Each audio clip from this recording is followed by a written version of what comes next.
তার ন্যায় পরায়ণতার দিকে, তার আকুঞ্চতার দিকে, তার যে দায়িত্ববোধটা ছিল দেশের জনগণের জন্য।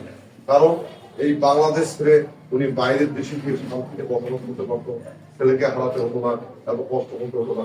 সব কিছুর বিনিময়ে উনি এই বাংলাদেশকে ভালোবেসে। কেন্দ্রীয় কর্মসূচির অংশ হিসাবে বাংলাদেশ জাতীয়তাবাদী ছাত্রদল কিশোরগঞ্জ উপজেলা শাখার উদ্যোগে সাবেক প্রধানমন্ত্রী দেশনেত্রী বেগম খালেদা জিয়ার বিদেহী আত্মার মাগফেরাত কামনায় দোয়া ও মিলাদ মাহফিল অনুষ্ঠিত হয়েছে। শুক্রবার সন্ধ্যায় কিশোরগঞ্জ উপজেলা বিএনপির দলীয় কার্যালয়ে উপজেলা ছাত্রদলের ভারপ্রাপ্ত আহ্বায়ক জোবায়েদ ইবনে রুবেলের সভাপতিত্বে ও সদস্য সচিব রাসেল প্রামাণিকের সঞ্চালনায় দোয়া মাহফিলে প্রধান অতিথি হিসেবে বক্তব্য রাখেন উপজেলা বিএনপির সভাপতি আব্দুল্লাহ আল মামুন।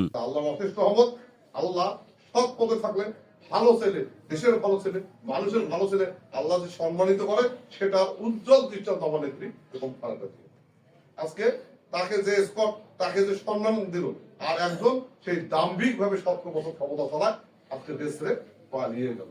তার অস্তিত্ব নাই, দেশে ঢুকে হতো তার ফাঁসি অনিবার্য। আজকে আমরা সেই সংগঠনের সৈনিক, আমরা সেই সংগঠনকে পক্ষে কাজ করতে দিই, তাহলে অবশ্যই আপনার আমার মাঝখানে অবশ্যই পরিবর্তনটা আনতে হবে।